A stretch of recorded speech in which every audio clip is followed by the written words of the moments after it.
Balik lagi dari kawasan Jalan Jenderal Sudirman nomor 219 Kota Padang Sidimpuan, 105 FM Your Lifestyle. Rekan Ral masih bersama dengan Una tentunya di malam hari ini yang bertugas untuk menemani ruang dengar kamu semuanya ya. Oke, seperti janji Una nih dan Aldi juga ya. Aldi, masih ada nggak orangnya nih? Masih ada dong. Iya, kita ada talk show ya bersama Iin Kota Padang Sidimpuan di malam hari ini. Karena memang seperti biasa itu untuk Rabu malam kita selalu aktif ya untuk talk show bersama IAIN. Dan saat ini sudah ada bersama Una narasumber kita yaitu Ibu Efrida Mandasari Dalimunte MPC ya? Iya. Oke. Kita sapa dulu deh kalau begitu ya rekan Rau. Assalamualaikum warahmatullahi wabarakatuh, Bu. Waalaikumsalam warahmatullahi wabarakatuh. Gimana kabarnya nih Bu di malam hari ini? Alhamdulillah, ini masih suasana semangat pagi ya, walaupun udah malam. Iya, benar Harus banget. ya. Luar biasa. Oke, tadi sebelum kita on air ya, kita sempat bercakap-cakap sedikit katanya kalau nggak salah Ibu baru 1 tahun ya di sini. Iya, baru 1 tahun. Kalau di Sidimpuan baru juga atau gimana? Enggak, memang asli Sidimpuan sih. Memang asli Iya. Sidimpuan. Bergabung di IAIN baru 1 tahun. Oh, bergabung di baru. Kirain tadi bukan asli Sidimpuan karena baru 1 tahun. Oh. Ya. Orang Sidimpuan asli. Orang Sidimpuan asli. Iya, iya. Oke, tema kita di malam hari ini Bu adalah prokrastinasi ya. Yes. Memang pertama dengarnya masih asing gitu dengan Iya, kata ini. iya. Kira-kira boleh Benar dijelaskan terlebih dahulu sedikit tentang prokrastinasi ini? Iya. Sebenarnya prokrastinasi ini kan istilah psikologi ya. Mm-mm. Ya, kalau bahasa easy-nya sih, bahasa mudanya perilaku menunda-nunda. Oh.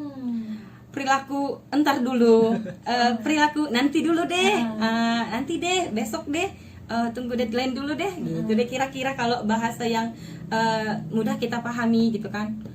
Perilaku menunda-nunda hingga menit terakhir atau sampai batas waktu, Mm-mm. gitu.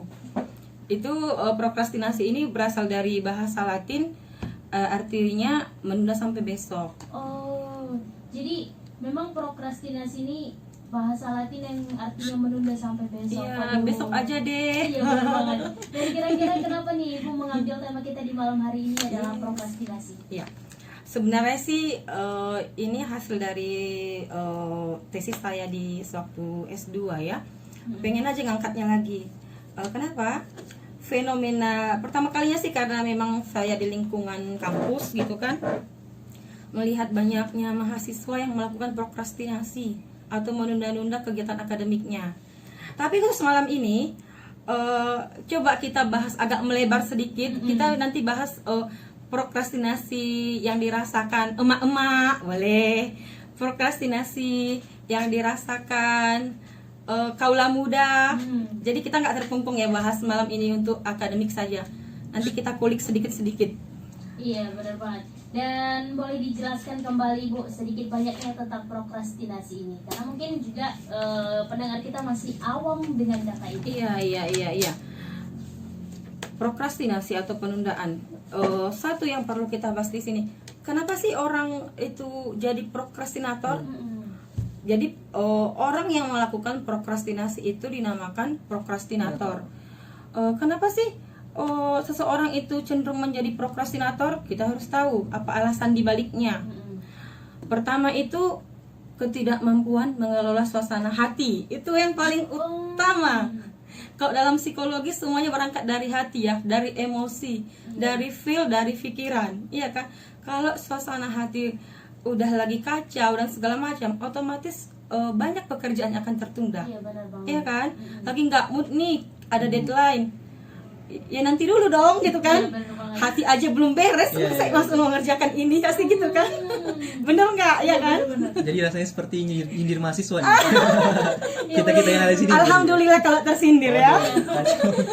Dan kalau bisa dibilang tadi berdasarkan penjelasan yang Ibu sampaikan berarti orang yang terkena prokrastinasi ini adalah orangnya tipenya mood-moodan gitu ya? Iya, mudi. Oh, moody. Nunggu mood yang tepat dulu baru mau gerak melakukan sesuatu. Sebenarnya ada yang tersindir juga tadi sebenarnya ya di awal ya. Dari awal tadi sudah tersindir, Bu. Udah ya. Iya, benar banget. Kemudian kecenderungan mendahulukan hal yang dirasa lebih mudah.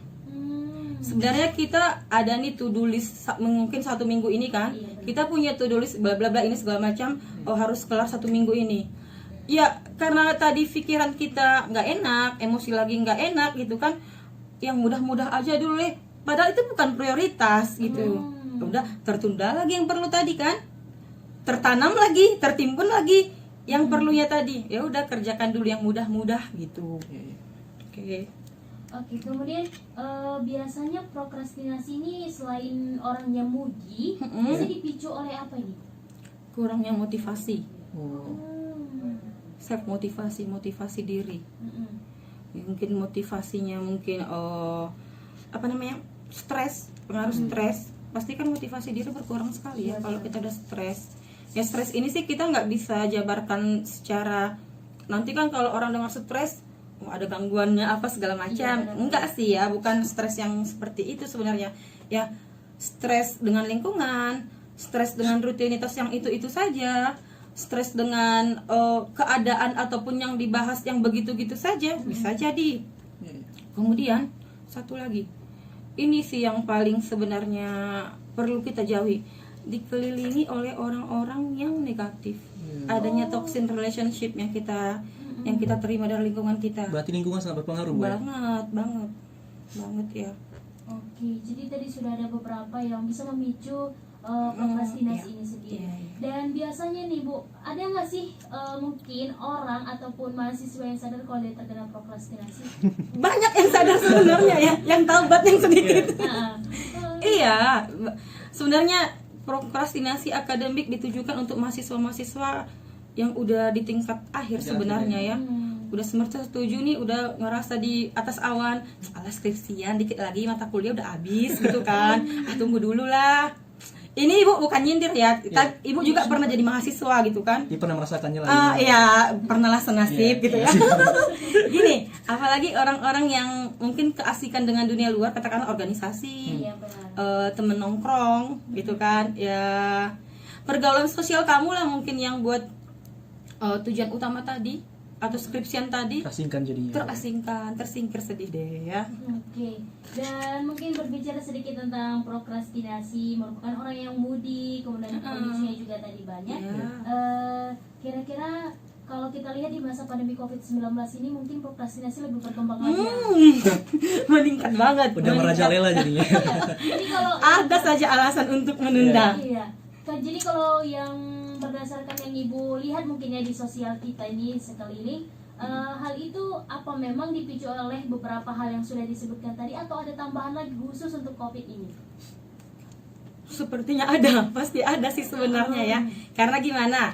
Pembelajaran saat ini kan kita ketahui bersama daring. Iya benar. Jadi sebenarnya Ibu nggak nuduh semua ya, Iya, tapi kita lihat fenomena lah. Jadi semacam ada pembenaran untuk melakukan prokrastinasi, dibuat alasannya itu alasan yang dibuat-buat. Misalnya nih deadline tugas misalnya seperti saya misalnya ya, misalnya deadline tugas ngasih tugas nih 2 hari nih. Iya. 2 hari nih Ibu biasanya kalau ngasih tugas pukul sekian udah gitu pasti gitu kan. Atau misalnya Ibu sering tuh ngasih tugas before saat night udah dikumpul semuanya gitu kan. Nah, jadi sebelum saat night kamu tugas kamu udah pastikan dulu masuk ke Google Classroom ya gitu kan misalnya. Jadi banyak nih. Tapi sebenarnya ini prokrastinasi, banyak alasan yang ditimbulkan. Bu, jaringan Bu, gini-gini di kampung saya Bu. Bu, rupanya paketnya habis Bu. Bu, rupanya ini Bu. Itu sebenarnya alasan untuk membenarkan prokrastinasi yang kamu lakukan. Rasanya seperti menyindir diri sendiri ya. Iya sih ya. Apalagi kalau sekarang itu kira-kira kamu kenapa terlambat kirim tugas, jaringan nggak ada Bu. Iya kan? Lagi di kampung nih Bu, nggak ada Nggak ada jaringan. jaringan Bu. Paket nggak ada Bu gitu. Jadi bisa dibilang di masa pandemi COVID-19 ini belajar daring malah dimanfaatkan untuk prokrastinasi. Yes, banget kalau menurut Ibu banget sih. Iya benar banget ya. Jadi berasa sih. Malah sendiri jadinya ya. Padahal itu sebenarnya. Oke, jadi kalau prokrastinasi ini memang mungkin dari tadi kita juga udah membahas ke mahasiswanya nih ya Bu ya. Tapi kalau ke anak-anak gimana nih Bu? Ke anak-anak tingkat Mungkin kalau Una lihat pribadi juga ya, kalau di lingkungan Una banyak nih anak-anak SD juga malas belajarnya gara-gara Iya. Jadi apa memang prokrastinasi ini juga berdampak banget untuk kalangan semua kalangan usia sebenarnya sih ya. Iya sih, kalau misalnya dianya katakanlah kalau kita katakan tingkat SMP, mungkin kita masih anggap anak-anak ya. Itu sebenarnya kan kalau apa sih regulasi dirinya sebenarnya sudah ada. Penggerak dirinya dalam hati sebenarnya udah ada sih ya. Tetapi kalau misalnya kita berbicara dari anak TK, anak SD, itulah peran orang tua. Nggak bisa dong kita serta-merta mengatakan you are prokrastinator, kamu itu prokrastinator, apaan gitu itu kan? ya? Iya. Tanya-tanya Ya, gitu ya? itu perlunya kita orang tua, perlunya ada kakak-kakaknya, abangnya gitu kan. Oke, jadi kalau bisa dibilang peran orang tua ini juga memang sangat penting dalam prokrastinasi. Sangat dong. Dan kalau Penggeraknya mungkin, ya. Di jenjang SD tadi yang peran orang tua itu sangat penting. Iya, apalagi kalau ke SMA nih, mungkin beranjaknya mulai prokrastinasi. Oh, Bisa iya, dari iya, iya, SMA iya, ya, Bu, iya, ya? iya.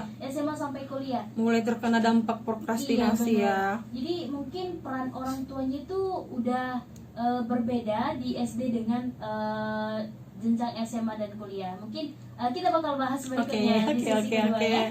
Oke rekan Rau, nah jadi untuk kamu yang merasa sudah terkena prokrastinasi, nah boleh nih bergabung bareng kita di sini ya, karena ya bagaimanapun Una juga kena gitu Kena ya. juga semuanya. Kalau Aldi sendiri Termasuk Aldi sendiri. Karena mungkin kita di sini juga mahasiswa seperti yang dikatakan Ibu sebelumnya, yang namanya mudi-mudian itu datang banget loh gitu tiba-tiba ya. Jadi jangan kemana-mana karena pembahasan kita semakin menarik untuk sesi kedua nanti. Stay tune terus di 105.5 FM Your Lifestyle. dan kawan, perkara masih bersama dengan Una dan juga Aldi tentunya. ya, dan juga narasumber kita di malam hari ini ya dari IAIN Kota Padang Sidimpuan. Gimana nih Bu perasaannya? Kalau sebelum kita lanjut ke topik ya, gimana perasaan Ibu di malam hari ini ada bincang-bincang bersama kita? Jiwa mudanya kembali lagi, kan dikelilingi anak muda kan? Iya, betul. Betul banget nih keliling anak muda ya malam hari ini. Oke, dan tadi kita sudah membahas sedikit banyak tentang prokrastinasi ya. Prokrastinasi. Prokrastinasi. Oke, waduh susah banget sih nyebutnya. Udah coba sampai bengkar susah banget nyebutnya ya. Karena mungkin memang katanya masih sedikit. Iya, masih awam lah didengar awam ya. awam banget nih. Jarang Karena juga memang didengar. pertama dengar waktu Ibu kirim ya temanya ini apa ya gitu. Nyebutinnya juga lama banget gitu. Dan It's berbicara okay. tentang peran orang tua nih Bu dalam mengatasi masalah psikologi yang satu ini. Kalau untuk anak SD peran orang tuanya gimana nih Bu? Kalau dari jenjang SD sampai SMP, saya rasa peran orang tua masih full ya. Karena di sini kenapa? Walaupun anak sudah mengenal teman sebaya, tetapi kan pengaruh teman sebaya itu kalau untuk apa sih memacu agar tidak adanya prokrastinasi masih sangat rendah. Karena kan masih anak-anak SD SMP kan masih main. Iya. Tapi kalau misalnya kita berbicara masa remaja dari SMP lah ke SMA gitu ya, di sini sebenarnya peran orang tua udah tergantikan dengan lingkungan baru anak-anak. Anak-anak kan sudah lebih banyak mengenal teman sebayanya, sudah lebih banyak pengalaman-pengalaman di luar daripada di rumah bercengkrama dengan orang tua. Di sini orang tua selain perlu dukungan juga perlu semacam apa sih? Dipantau apa sih bahasanya? Memantau, tapi memantau bukan berarti mengekang ya. Jangan salah. Anak yang umumnya anak yang dikekang pada masa kecilnya ataupun masa pra-remajanya itu akan semakin apa sih? Berontak gitu Bu. Di usianya nanti banyak keinginan yang gak tersampaikan, banyak emosi yang gak terluaskan, banyak pikiran-pikiran yang gak bisa di-sharing ke orang tua. Apalagi kita kan apa sih orang timur lah gitu kan, kita lah Indonesia ini atau khususnya lah Sidimpuan ini, kalau udah kata orang tua ini pasti kita iya tapi sebenarnya banyak emosi yang pengen kita keluarkan yang nggak bisa kita sharing ke orang tua. Banyak yang diskusi gitu ya sama orang tua, tapi kita karena kurang terbuka sih sebenarnya kalau menurut Ibu ya, menurut saya ya. tapi kadang-kadang orang tua itu membuat kayak benteng itu Bu Iya, yang membuat anak susah untuk komunikasi iya dengan sih orang sebenarnya tuanya. banyak sih itu yang sangat disayangkan sebenarnya. Kalau untuk di jenjang perkuliahan sendiri gimana nih Bu? Wow. Peran orang tua semakin perlu, namun sayangnya semakin terkesampingkan. Benar nggak? Iya kan? Kenapa? Ya, anak kuliah. Ya udah gue loh, saya loh, udah dewasa loh, gitu kan? Iyalah mak, entar lah, aman lah itu mak, bisa lah itu mak. Jadi gimana ya? Ya mau nggak mau orang tua sangat berperan lah sebenarnya. Tapi kan kembali lagi kepada penerimaan si anak. Iya, benar. Bener nggak? Didengar nggak orang tuanya gitu. Wah, berarti kalau bisa dibilang semakin tinggi jenjangnya berarti peran orang tua itu semakin tersisihkan. Iya, sebenarnya iya. Karena kan digantikan teman sebaya, digantikan lingkungan kamu yang baru, digantikan pengalaman-pengalaman kamu yang baru di luar sana. Terus kalau frekuensi komunikasi dengan orang tua pasti ngerasain nggak sih? Iya, Ngerasain benar-benar. pastinya ya.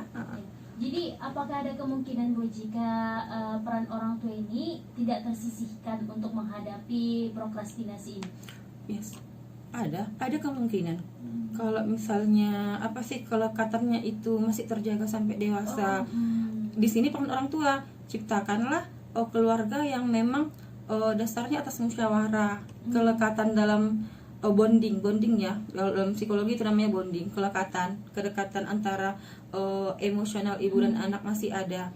Nggak menutup kemungkinan kalau misalnya dalam rumah itu terbiasa menyampaikan sesuatu itu, bicarakan baik-baik. Misalnya nih kelas 2 SMA udah pengen banget nih mau punya sepeda motor gitu kan. Kalau sebagian orang tua kan gini gitu kan. Tapi kalau misalnya dalam keluarga itu udah dibentuk, ayo bicarakan baik-baik, plus minusnya di mana sih kalau udah punya sepeda motor sekarang gimana gitu. Jadi anak ngerasa dihargain. Seandainya pun orang tua menolak tapi dengan bahasa yang bagus, jadi anak nggak ngerasa nggak di ini kan.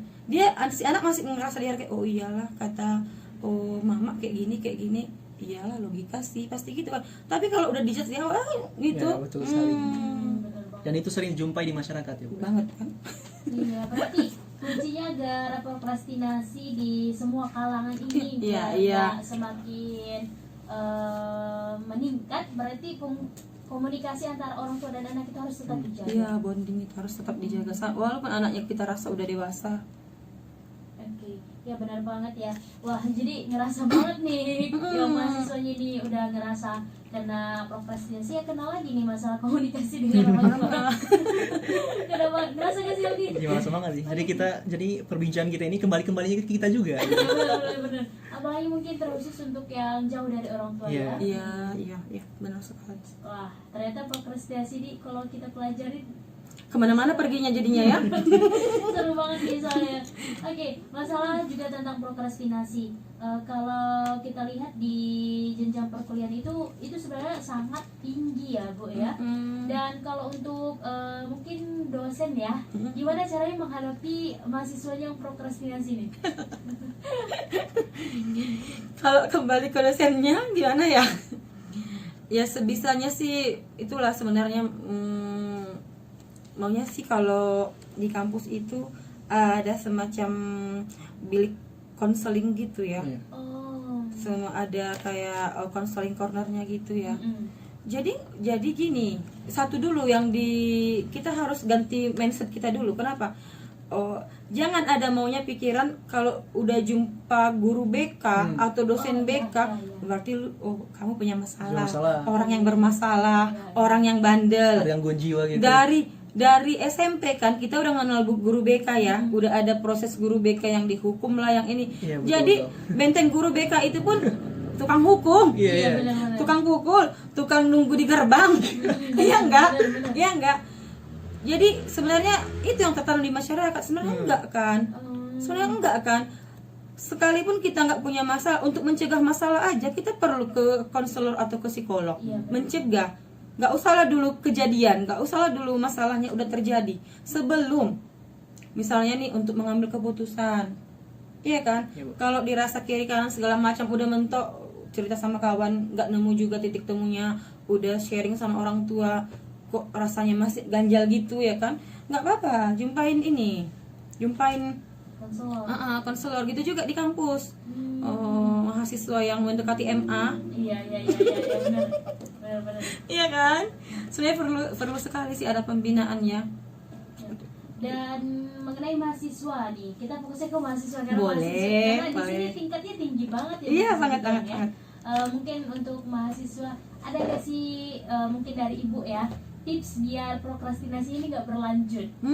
Ada dong. Boleh disampaikan dulu, Mbak, penasaran nih. Cluenya dulu ya. Boleh. Oke. Dia penasaran jadi kelu gitu ya. Ada boleh dong bukan lupa deh. Tips agar nggak jadi prokrastinator gitu ya. Iya, benar. Satu, tadi udah dibahas juga sebenarnya sebelum kita on air ya. Hindari perfeksionis. Kenapa? Biasanya seseorang yang prokrastinator ini tingkat perfeksionisnya tinggi sekali. Jadi setiap untuk melakukan suatu pekerjaan itu dia nunggu moodnya dulu, emosinya lagi oke, suasananya lagi enak, terus orang-orang di sekitarnya lagi enak, lagi mendukung gitu kan. Tapi kan untuk sekonkret itu kayaknya nggak akan nemu ya di satu waktu. Iya benar. Nah, itu nunda lagi. Biasanya orang-orang yang tipe melankolis nih yang perfeksionis. Iya betul. Jadi Bu kan mohon maaf nih kayak seperti seperti saya nih kan Bu Iya. sering membuat puisi atau membacakan puisi. Ah. Tapi terkadang itu biasanya untuk nunggu mood-moodnya dulu. Iya, Itu iya, termasuk iya, nggak iya, ke dalam iya. perfect apa ini? Ke prokrastinasi ini? Kalau sebenarnya kalau udah kita saya juga suka puisi sebenarnya ya. Iya. Kalau saya rasa sih ya, saya sih memang nggak jago buat puisi, tapi setiap apa yang di pikiran saya, kalau misalnya ada di hati nggak lagi gak enak nih, saya tulis tuh semuanya. Tulis, itu kebiasaan saya sampai sekarang. Saya tulis, terserah deh mau pakai berapa macam bahasa di dalam, mau bahasa kita, mau bahasa Indonesia, entah mau bahasa Inggris sekedarnya, saya tulis semuanya. Saya tulis. Setelah saya tulis, misalnya saya baca nih, boleh nangis aja. Lagi kesel nih kan nggak semua hal sih bisa kita kendalikan kan. Udah ibu tulis nih semuanya, saya tulis, udah buang. Insya Allah, asal jangan terbawa-bawa lagi. Tapi kalau untuk puisi tadi ya, maaf ya, untuk puisi tadi itu sih bagian dari inspirasi. Benar nggak sih? Benar. Inspirasi itu mahal loh. Iya. Mahal, enggak sembarangan datang. Iya, Jadi betul. kalau saya rasa kalau untuk seni itu saya nggak berani bilang itu prokrastinasi. Iya. Karena memang untuk mendapatkan inspirasi itu susah. Iya, Susah makanya banget. kan ada inspirasi, ide itu mahal. Oke. Nah, boleh dilanjut buat tips kedua mungkin. Tips keduanya, buat to-do list. Buat apa-apa yang sebenarnya ingin kamu kerjakan. Untuk radius kecilnya buat dulu untuk 1 minggu. Oke, buat paling atas misalnya yang deadline nih apa nih, makalah ini, tugas kelompok, makalah dan segala macamnya kan. Tapi kan di selang-seling itu sebenarnya banyak sih distraksinya, banyak sih gangguan-gangguan yang kamu dapatkan. Tapi usahakan dulu dalam radius kecil buat 1 minggu aja to-do list kamu yang urgent. Itu. Kalau menurut ibu buat to-do list dulu, apa sih sebenarnya yang benar-benar urgent harus lakukan, itu dulu didulukan. Kalau tips yang ketiga, Bu, ada lagi nggak tipsnya? Banyak sebenarnya ya. Banyak sih sebenarnya. Satu lagi ibu, saya rasa percaya diri. Karena terkadang ketika kita dikasih tugas, kita ngerasa kayaknya nggak bisa nih, tunggu dulu lah, ini dulu, cari inspirasi dulu. Iya. Padahal sebenarnya tugasnya bukan membutuhkan inspirasi, tapi kemauan mengerjakan. Beda tadi sama yang mau buat puisi ya. Harus butuh inspirasi gitu kan. Wah, tipsnya memang benar banget sih ya. Kalau kita lihat, kita meneliti lagi ke dalam diri kita sendiri, memang benar ya Bu ya. Kadang to-do list sudah dibuat tapi nggak malah mudah-mudah dulu sih dikerjakan ya. Iya, benar banget. Jadi prokrastinasi ini sendiri bisa dibilang sudah ada dalam diri kita, cuman kita nggak sadar. iya. Benar banget. Ada. Wah, keren nih. Kira-kira Aldi ada yang mau ingin ditanyakan nih sama Ibu? Kayaknya udah dilihat dari wajahnya udah pengen banyak banget yang beli ditanyain. Gimana ya? Sebenarnya tadi sudah dijawab oleh Ibu tadi, sudah saya tanyakan tadi. Jadi sebenarnya sih Bu, mengapa sih seorang itu cenderung menjadi prokrastinator gitu? Oh, itu tadi. Yang seperti yang Ibu sampaikan tadi. Itu tadi. Kenapa jadi Karena sering banyak keinginan yang sebenarnya di luar ini kita, di luar logika kita berandai-andai duluan. Iya. Berandai-andai duluan gimana ya? Nantilah. Kita ngerasa masih banyak waktu loh. karena gitu ya Bu ya. Masih banyak waktu loh gitu kan. Terus ngerjakan makalah doang 1 jam kelar. Oh, jadi Gitu. intinya ketika kita menganggap sebuah hal itu sepele ya. Sebenarnya itu sih ya. Jadi Nantilah. lebih pahamnya gitu karena kita menganggap hal itu sepele. Contoh kecilnya gini nih, misalnya kalian dikasih tugas makalah hari Senin kan, deadline-nya di hari Senin depan. Percaya nggak percaya, kalian pasti ngerjakannya di hari Minggu, Iya, iya. paling enggaknya. Satu hari Ataupun sebelum kumpulan. SKS, ya kan? Sistem kebut semalam. Iya bener banget. Katanya the power of kepepet. Iya, karena kata gini juga loh, banyak mahasiswa bilang udahlah SKS aja lah. Kenapa SKS sih? Inspirasinya lebih keluar kalau SKS. Banyak yang bilang gitu jadi. Iya kan? Jadi ada tantangan tersendiri gitu Iya ya. benar. Banyak yang bilang gitu kan. Iya, iya, iya. Jadi ternyata mahasiswa itu sendiri juga nggak sadar di prokrastinasi itu apa. Dia udah kena. Udah ada juga sih yang udah sadar dia mudi-mudian gitu, tapi Iya, masih iya. jadi lanjut gitu ya. Bu. Iya. Wah, jadi tipe mahasiswa yang prokrastinasi ternyata seperti ini ya. Ya. Kalau Ali kena nggak sih? Kena banget. Sama. karena kita kan sama juga mahasiswa, jadi terasa kali Iya kena ya. benar, kena banget. Makanya nih pas pertemuan sebelum kita on air Iya. ya Bu ya, pas dibahas sedikit, waduh kena banget. Sebelum mulai live sudah Yang dibahas kami nih gitu ya. Bener-bener. Waduh, kayaknya yang kena mahasiswa ya. Sampai gitu ya ternyata. Oke, wah menarik banget ini tentang prokrastinasi ya. Waduh, bersyukur banget Ibu dibahas di malam hari ini ya, karena kita juga nggak tahu sebenarnya gitu. Berarti kalau untuk psikologinya sendiri nih Bu, prokrastinasi ini berdampak apa kira-kira? Sebenarnya kalau udah pada prokrastinasi yang udah sampai tahap yang tinggi, tahap yang benar-benar udah gimana namanya, udah tinggi, itu udah termasuk jadi gangguan psikologis loh. Oh. Karena prokrastinasi yang dipupuk ini bisa menyebabkan stres, depresi juga. Semakin banyak beban mental kita sebenarnya jadinya ketika kita memutuskan untuk menjadi prokrastinator.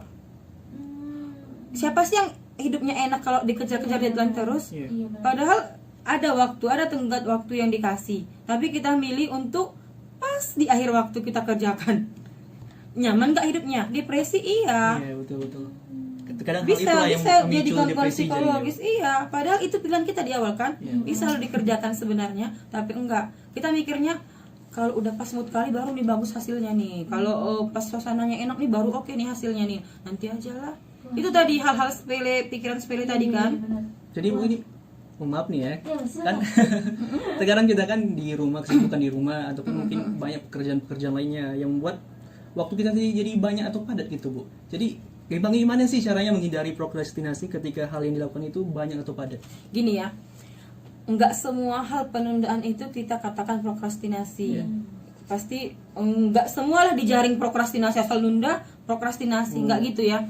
Tetapi kalau misalnya kamu menghadapi dua hal yang memang kamu butuh untuk memilih salah satu yang diutamakan, jadi ketika kamu meninggalkan satu ini, kamu tidak prokrastinasi terhadap ini.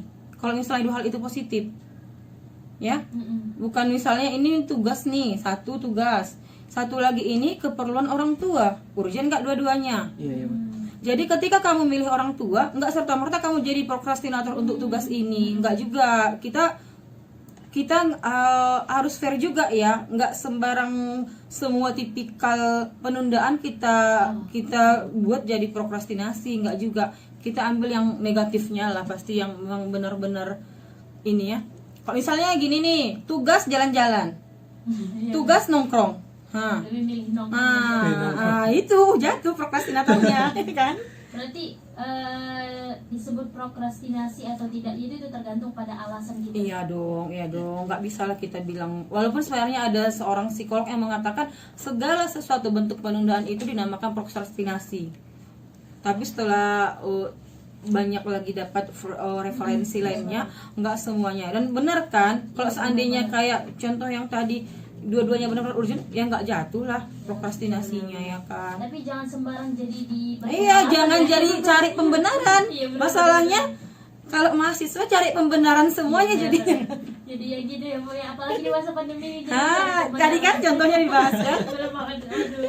Aduh, kenal lagi kita jadi. Jadi seolah-olah mahasiswa ini cari pembelaan ya. Nggak semua ya. Tapi kalau udah pribadi udah ngerasa. Berasa banget. Oke, ya itu dia untuk sesi kedua kita. Wah menarik banget ya untuk di malam hari ini. Dan kita balik lagi kembali ya Bu. Dan Oke. untuk sesi ketiga nanti kita akan sampai pada kesimpulan. Terus saja dalam jangkauan. Yang tentunya kali ini pada malam yang berbahagia ini masih bersama saya Ali Robiansyah dan juga narasumber kita dan juga RJ Una tentunya. Iya benar banget. Dan saat ini kita sudah berada di sesi ketiga ya, Iya, di betul sekali. perbincangan sedikit malam hari ini. Wah, rasanya sebenarnya masih banyak sih yang mau dibahas ya. Tapi gimana pun waktu sudah membatasi kita ya. Bisa disampaikan Bu kesimpulan tentang tema kita di malam hari ini. Oke. Kesimpulan ini untuk mahasiswa dulu ya. Oh, boleh silakan. Oke, untuk adik-adik mahasiswa, halo, dimanapun berada. Halo, saya di sini. Oke, untuk menghindari prokrastinasi, coba keluar dari zona nyaman. Saat kalian menunda, nyaman nggak? Nyaman? Nyaman Sesaat, banget. sesaat ya. Iya, Setelah deadline, baru diburu-buru, baru depresi. baru depresi, baru stres, ya enggak? Terus, kedua, pikirkan lagi sebenarnya tujuan kalian kuliah itu apa sih? Pikirkan lagi sebenarnya apa sih sebenarnya tujuan kalian awalnya kuliah, mau ngapain sih sebenarnya? Iya. Kalau misalnya prokrastinasi itu sudah datang, atau setidaknya kalian udah sadar kalau kalian itu memang prokrastinator, mulai deh dari awal. Coba flashback lagi ketika saya masuk kuliah di semester 1, apa sih harapan-harapan orang tua saya sama saya? Kenapa sih begini? Kenapa sih harus ditunda-tunda segalanya? Ini yang berkaitan dengan akademik ya. Terus tadi kita sebenarnya ada nyinggung sedikit juga masalah feeling. Nah, feeling, perasaan tadi sebenarnya ya. Iya, Ketika offline ya. Kalau misalnya kamu sudah ngerasa berada di toxic relationship Oh, wow. ataupun hubungan beracun, Hubungan beracun gitu ya. hubungan yang sebenarnya tidak bermanfaat, Iya, dan menyakiti gitu ya. ya, keluar kritisnya ya. Iya, segera jangan jadi prokrastinator. Sayangi diri kamu, beranjak. Yang tahu beranjak itu ya kamu sendiri. Maksudnya segera apa nih, Bu? Segera move on Dan menyudahi gitu. dan menyudahi. Wow. Ya menyudahi nggak harus sakit kalau kalian tahu sebenarnya. Kalau misalnya udah sadar itu toxic relationship, apa sih yang diambil dari hubungan yang nggak sehat gitu kan? Dan kalau kadang kala yang hubungan itu bahkan malah sebaliknya, Bu, memberikan motivasi itu gimana, Bu? Dalam Kita hubungan bicara ini nih, bicara menunda-nunda nih. Tapi apapun itu ya, kembali lagi ya hubungan yang sehat itu setelah menikah lah pastinya ya. betul. Setuju, sepakat. Kemudian biasanya kan orang-orang yang pelaku prokrastinasi atau prokrastinator ini planner yang baik tapi player yang buruk gitu loh. Rencananya udah matang banget, udah oke banget. Kita ngikutin aja ini udah kayak lihat masa depan aja nih. Iya. Tapi player yang buruk gara-gara kenapa? You are actor procrastinator. Kamu itu aktor dari prokrastinator gitu kan. Itu sih kalau menurut ibu sih itu sih, keluar dari zona nyaman kamu, pikirkan lagi apa sih sebenarnya tujuan kamu kuliah di awal gitu kan. Itu ya nggak terkecuali juga buat ibu-ibu rumah tangga, buat semuanya lah yang mungkin ngerasa harinya membosankan, yang mungkin merasa itu saja yang dilakukan gitu kan. Nggak apa-apa Bu, kalau misalnya ya zona nyaman, selama zona nyamannya itu nggak terlalu bad effect lah ya, maksudnya ya di rumah ngurus anak segala macam gitu. Kalau untuk mahasiswa sih yang tadi itu ya. Iya, Bu. Iya. Ada lagi Bu kira-kira kesimpulannya nih? Kayak tadi udah kita bahas Udah, juga ya. Oke, terima kasih banyak Bu sudah bergabung bareng kita di malam hari ini ya Pak. Sama-sama, semoga bermanfaat. Amin. Karena pembahasannya juga menarik banget dan kita juga sudah paham sebenarnya bagaimana prokrastinasi itu sendiri ya. Dan mudah-mudahan bisa bergabung bareng kita lagi Bu di lain Semoga, kali ya. semoga. Amin. Terima kasih banyak. Dan untuk talk show bersama si Dimpuan kita cukupkan sampai di sini. Padahal memang masih pengen lanjut sih. Iya, tapi karena waktu ya. Iya benar banget karena waktu ya Aldi ya. Betul Pasti Aldi sekali. juga banyak banget nih yang mau Banyak ditanya. banyak banget nih Yang pertanyaan. apa boleh di Japri aja nanti. Iya, minta nomor WA-nya ya. Iya, oke Bu ya. Boleh Oke. dong. Ya oke, kalau begitu rekan-rekan jangan kemana-mana karena Una dan Aldi bakal hadir kembali nanti ya. Untuk formasi pukul 9 kita ada Request ya. Iya benar banget, Iya, ada request ya. Jadi untuk kami yang pengen request boleh nih bergabung bareng kita. Dan rekan-rekan jangan lupa untuk mengambil hadiah kamu ya. Untuk yang memenangkan request aja salah lagi ya. Undian. Menekan undian menyambut hari ulang tahun RAFM tentunya. Jangan lupa ya untuk diambil ke studio kita di Jalan Jenderal Sudirman nomor 219 Kota Padang Sidimpuan. Dan jangan lupa untuk membawa kartu tanda penduduk kamu sebagai penunjuk identitas.